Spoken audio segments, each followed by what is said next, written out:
All right. So you are back in beautiful Los Angeles. Okay.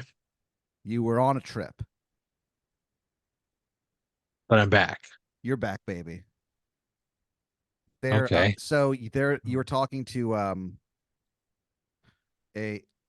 You made it. So you were talking to a fast food travel agent, where basically their deal What does is. that mean? What? So their deal is that they No. they find like the No. best fast food spots around, like No. some of them around the world, but this one was just in. You call it. They call it an in-country visit. You stayed in country. Didn't you know? And so um, basically what they do is, like I said, they'll go to like they'll do a lot of research and they'll be like, all right, so like the best Denny's in the world. It's located in Waterloo, Illinois. I mean, not really, but yeah, like something my like that. Yeah. And so they'll find you like the best version of a particular fast food restaurant because we've all been to like the bad version of McDonald's in town. You know what I mean? There's a good McDonald's, there's yeah. a bad McDonald's. This one finds the best McDonald's. I don't want to go to the worst one. But that's what I'm saying. Is that like every town has like the bad one. I'm just using that kind of as an example. So Yeah, you yeah. so they find you guys like they'll find you like I said, the best Denny's in the world or in America. It's located in the Illinois place that you said. Uh Waterloo? Really? That's Waterloo. the best Denny's? Mhm. Man, It's one that you like don't know about. no, I know about that Denny's. That Denny knows about me. Well, this is like the other Denny's. This is the Denny's that you have to be in the know to find out about it. Don't like this. You got to know the right people to find these places. And over the years, the fast food travel agent has made the necessary contacts. People trust him. All right. And so he will find you the best places to go. And Okay.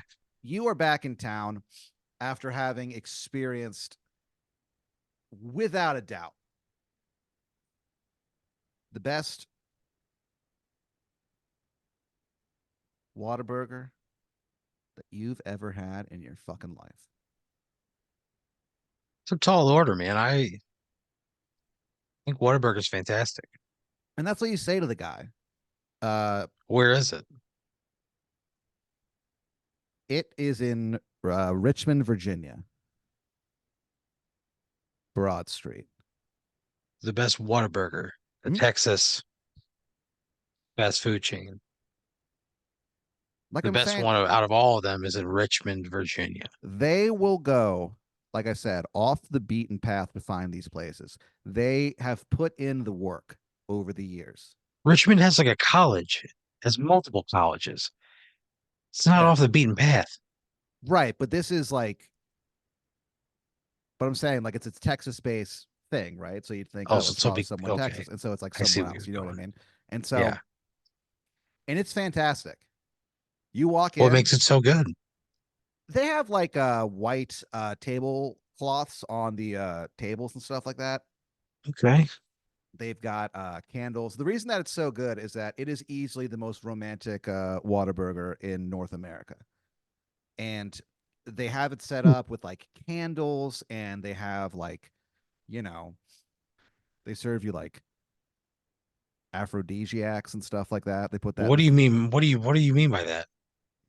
oysters. What is it? This is a Whataburger with oysters. Yeah. Like I'm saying, man, this is a very, very good place. How much does that set you back? A Whataburger oyster. Depends upon if you get the combo. So Yeah, I mean you it's go combo, there. of course, I'm in the combo. So you come back and like it was incredible, man. Like so there was the white tablecloths, there was the extra stuff to make it just that extra more romantic. In some cases, a little bit more sensual. Now, am I there with a lover? No. Oh, so I'm just taking in this horny fucking Whataburger by myself. Yeah, I You guess kidding so. me? Yeah. And so I mean oysters, yeah. getting all turned on. So you're back in LA and you're feeling pretty good. You got a gig that night. Okay. You're playing you have a gig at a an all night graveyard. It's a graveyard that is open 24/7. So it's definitely like it's a graveyard for night owls for sure. It's actually called Night Owl Cemetery. And then underneath, we're never closed. I think a lot of cemeteries are open. Well, a lot of them are like a lot of them like close up like these days early. Or not early, but you know what I mean, when the Yeah. sun goes down. They want to keep people out. They don't need, teenagers partying in the middle of, most of these places not they have security or anything, so they just, latch up um the gates or whatever. But not this place. They say to you, the founder of it, this guy, um his name is Dennis Smog. He's like, the gates of heaven are never closed, and neither are we. That's our guarantee at uh, Night Owl Cemeteries. So they have like a pavilion that they do a comedy show at, um, Okay. and they do it like monthly. It's like a monthly showcase. Okay. So I'm doing just a like 10-minute set. What am I doing? Yeah, you're doing 10 minutes. It's like I said, it's like a showcase thing. Yeah. It's hosted by the the Heck brothers. Heck Brothers. Yeah, Is this like a stage thing or are they actual brothers whose last name is Heck? they're actual brothers. Their names are um, Andy and Cubert Andy Heck. and Hubert Heck. Cubert, Hubert Heck is a good name. yeah, Cubert Heck. Oh, And Cubert is in the video game. yes, and so they host the Hu- show. They do some banter up top. You know, they yeah. always they like to they'll be like they'll just kind of do some jokes, talk about what's going on that week. They have a thing every because the graveyard the cemetery has been open for for a very long time, and Yeah. so they'll actually go around and every month they have a thing where they read off a bunch of like just weird headstones that they found and Okay. kind of riff on that. So Sure. this month they're like, all right, well, we went over to the swamp section. It's a really big graveyard, and so there's a section of it that just is like kind of very swampy. So this graveyard has its own biomes. Yeah, it has its own swamp, and Jesus the Christ. water is not deep, but it's ice cold. So you have to get into like small like boats to to wander the swamp region of the cemetery How are they putting bodies in the water? above ground in that one, like Oh, then mausoleums. I'm not getting in that fucking water. Well, no, I'm not you don't getting in have to. swamp water. You don't have to. Yeah, I'm I'm not saying gonna. this is what they did. They were like they went to the swamp section, and so they found some headstones and they wrote down, um, and they did some research and actually found out the cause of death. That's like part of the bit. And so they're like, all right, so here are the weirdest, the wackiest headstones that we found. They found one where it says, "Here lies Jen, a pile of shit." Oh my God. Yeah, and they did some research. Jen comes from a family with no last name, so that's why it's just Jen. Um, Oh man. and she was actually she was killed by her family. She was actually like going to get married and take somebody's last name, but they were like, not in this family. It was a very long time ago, and so they were really They mad at killed her. her because she wanted a last name. Yeah, she comes from a family where they don't have a last name, and And so it's like a moral stand for them. they took it as a grave insult. Oh shit. The mom, Tammy, she's like, I wish you would just you may as well just spit on me and then set me on fire. I'm very offended by this. Very, I mean, offended enough to kill, which they did, and then they buried her in the mausoleum in the swamp. So they read Okay. that one. There's another one where it says,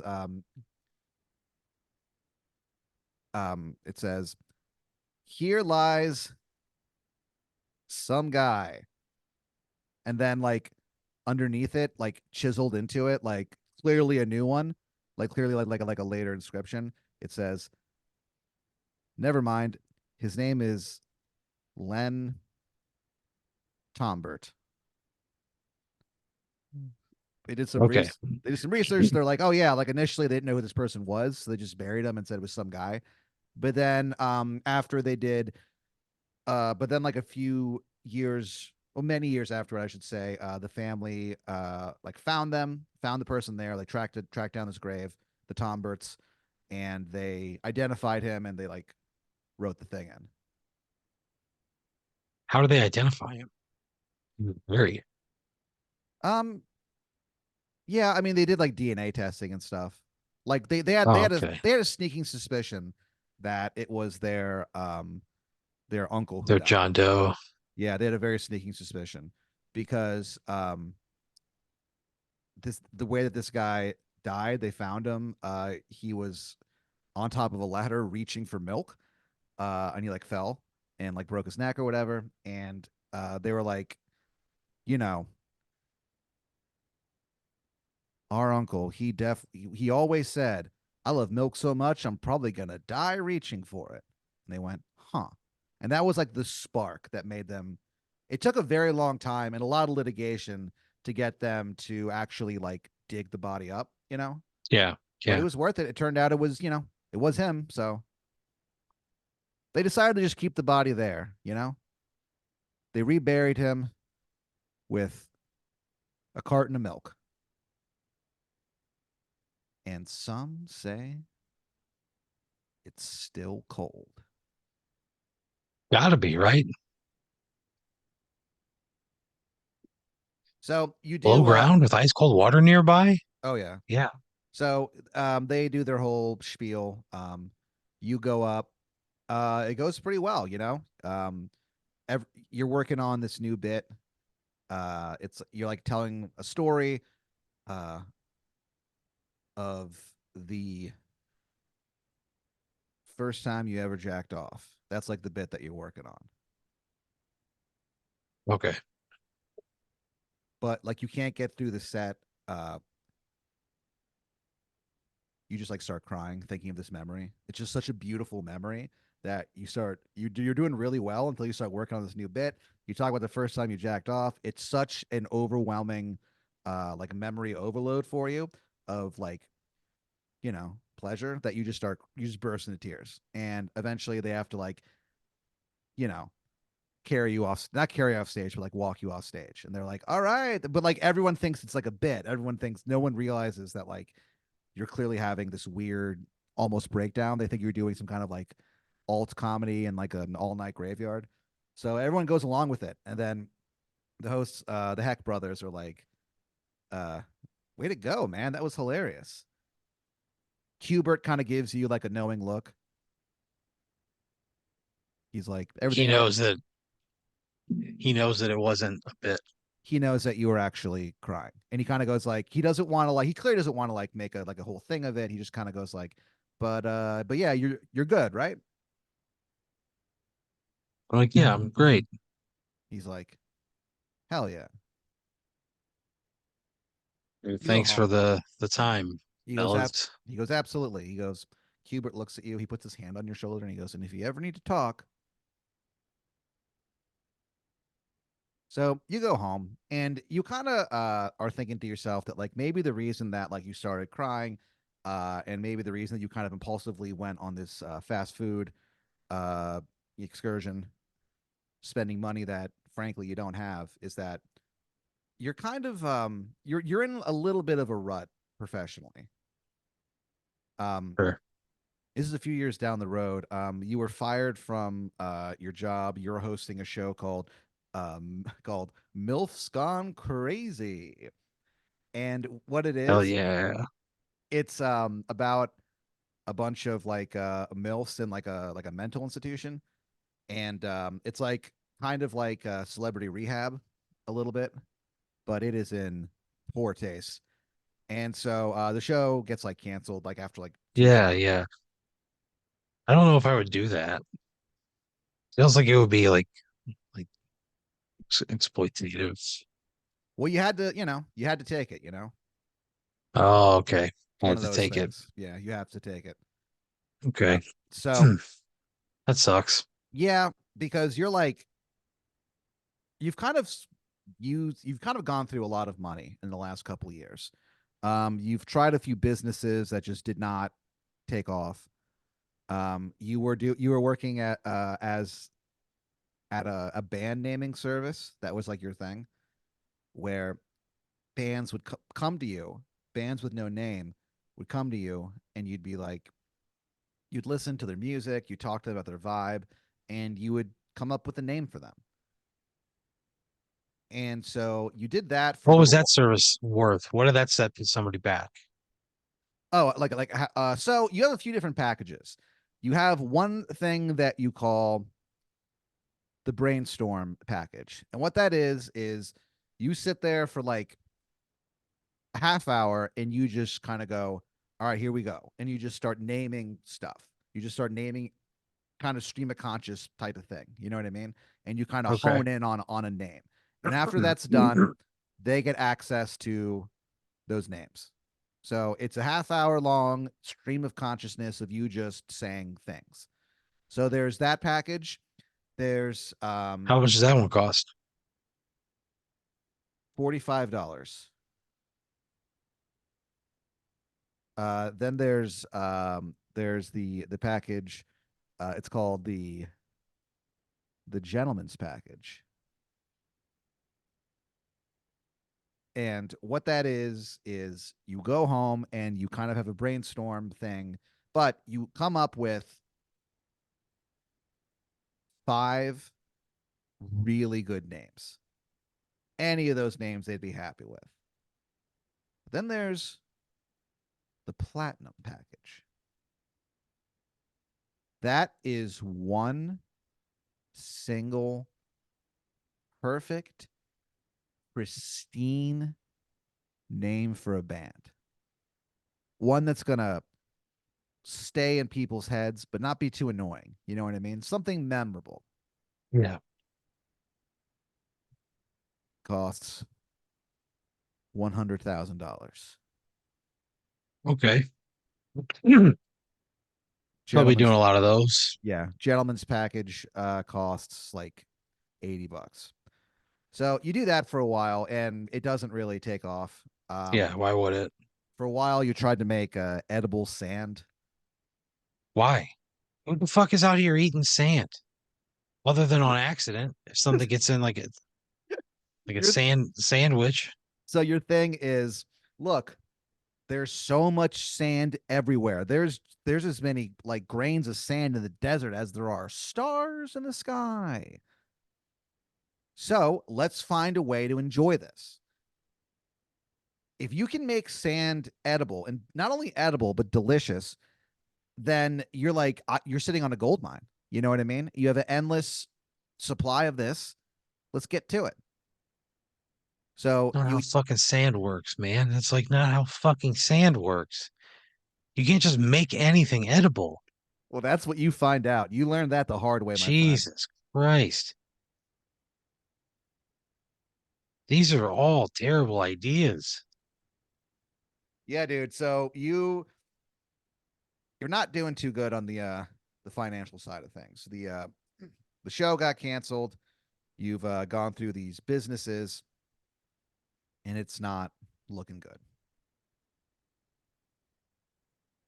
So This sucks. you leave the gig, you drive home, you stop at a Whataburger on the way home, and man, it just does not compare. I got to be honest with you. It's still pretty good, but Great. Another thing ruined. And you kind of think that to yourself.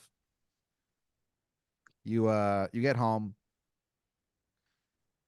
you change out of your clothing into your pajamas. You let your white boxers with red hearts on them just like float down to the ground. You get into your silk pajamas and you just fucking crawl into bed. You fall asleep. You dream of a howling void. Great. The next day you wake up and you kind of stretch, you know. You notice that there's like a piece of paper neatly folded on your bed next to you. On the front, it says, "For Aaron's eyes only," and then parentheses, Brooks. To different, to Yeah, yeah. In case, yeah, there's two errands at what do my you do? place. Um, I'm probably terrified Yeah. to find like or like I don't know how that got there, Neatly folded. and it had to have happened overnight because it wasn't there when I went to bed. You kind of like look at it and it's the exact same color as vanilla cream.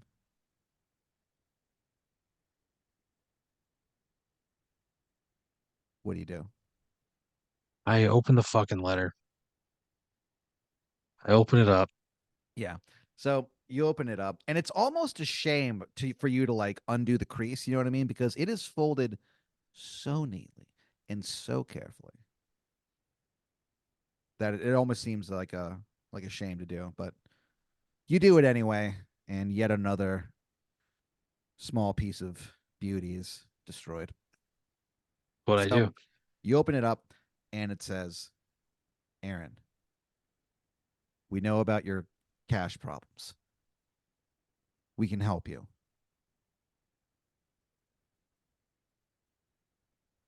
That's all that it says. What a fucking haunting note to wake up to.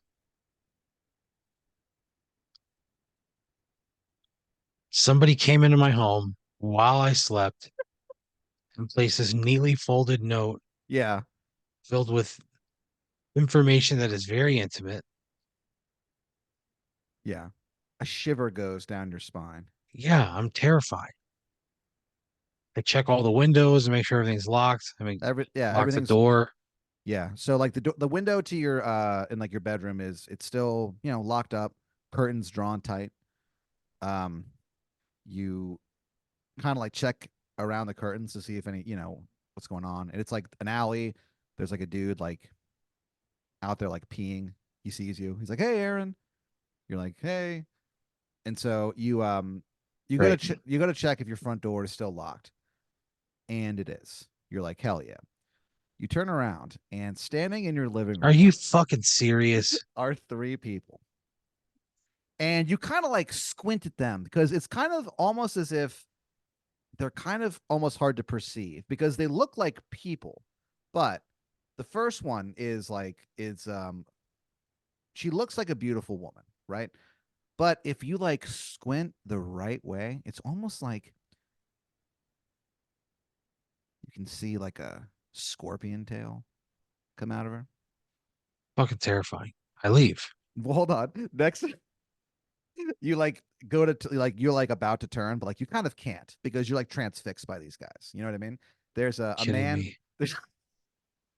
There's a guy standing there, and he's like he almost looks like a statue. You know what I mean? That's how like No.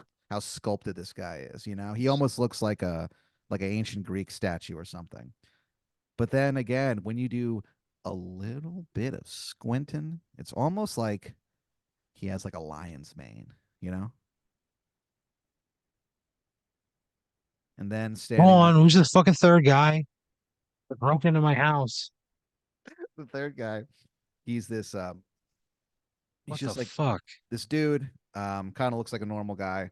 Except again, you can't help but squint just a little bit, and it's almost like he has like pinchers, like a crab. And then the woman steps forward and she goes, "Be not afraid, Aaron. I am Scorpio." And then like the lion guy goes, No, come "I on. am Leo." And then the crab guy goes, "And I am Cancer." And then they all say at the same time, "And we are the Astro Association."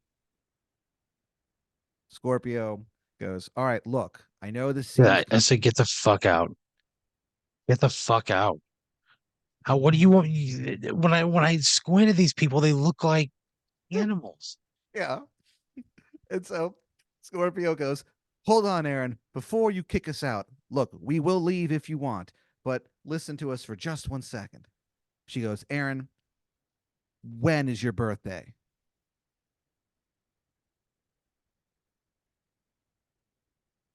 It's August 6th, They all 1984. they all look at each other and like they all kind of like nod. And she goes, "Aaron, I have something to tell you." She goes on to tell you that humanity has like fucked up the astrological signs. Like they've always been wrong, it turns out. There's one slight error. Turns out that your birthday is in its like its own astrological category by itself. Instead of a regular, August 6th, yeah, 1984. August 6th, 1984. She goes, and then like Leo goes, "Listen to us, Aaron. You are the only one who can help us, for you exist in your own astrological world." I was surely not the only person born on that day. Cancer goes, "Nope, you're not." He kind of like crab walks up a little bit and Stay the fuck away from me. yeah, he goes, "Definitely." He kind of like crowd walks back. He goes, "Sorry, man. I'm used to just being a crab, I guess." He goes, "Look, Aaron, there are other people who have your birthday, of course, but you're the only one of them that can help us." And then Why the fuck is that? Leo holds up those white boxers with red hearts on them, and he goes, "Because you're pure of heart." He's got my fucking boxers in his hand. How did he get them? He like opens his hand up and like it's gone, as if it was never even there. He'll get the fuck out of my house. He'll get out. Get out. Don't return. Don't come back. I don't like your bullshit to begin with. Then you break into my house. Yeah. You somehow acquired a pair of my underwear. Scorpio goes, "You don't understand, Aaron. I He's don't care. I coming." don't need to understand. Get the Leo, fuck out of my house. they go, "Okay." They all like Why leave. the fuck would I help them? Why would I do anything for them? Cancer Why turns is around. everybody always so mean? What do you mean? They They weren't can't mean. just they can't call me or knock on my front door. They got to show up with my underwear in their hands. Like, what the fuck? Leo goes like, "Well, look, we left you a note. We can give you." They go, "Look, we know that you're having some cash problems. Believe us, we can help you out with that, man." They go, "All you have." I don't want your fucking money. He goes, "You sure?" You like turn around and there's just like a like one of those like Monopoly bags of money with like the dollar sign on them. There's like five of them inside your fucking apartment.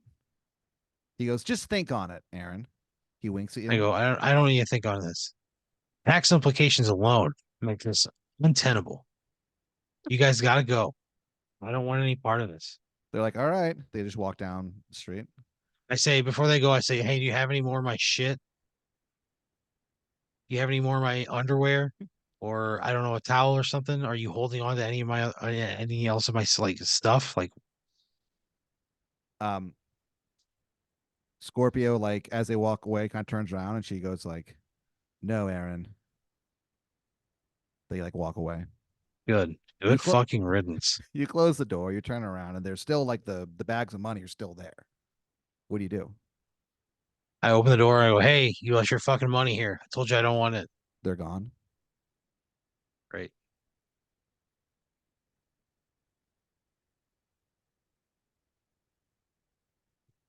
What do you do? I don't know. You're kind of like you. I'm not gonna spend this money.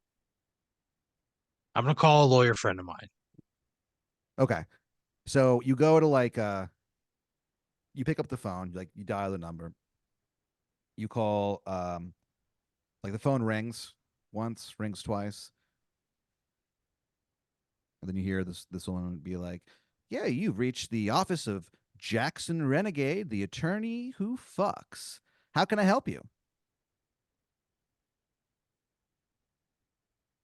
I'm not gonna call Jackson Renegade the attorney who fucks. He's the only the one. I'm gonna call a friend, a lawyer friend, Yeah. So I somebody mean, who I could trust. right, but like the only number that comes to mind is his phone number, which is I'm eight not eight gonna call the attorney that fucks, Pat. 888 FUCKYOU. Hey, fuck you. I'm not calling Jackson Renegade. I'm not doing that. I'm not gonna go through the attorney that fucks. But I'm gonna like call a close friend. you kind of think that like as she answers, you're like, this is stupid. You hang up. You go What the to fuck? The you go, attorney that fucks? you you go to dial like the friend that you know personally, and then suddenly there's like a very heavy hand on your shoulder. What the fuck? You turn around and like standing there is this like big fucking guy.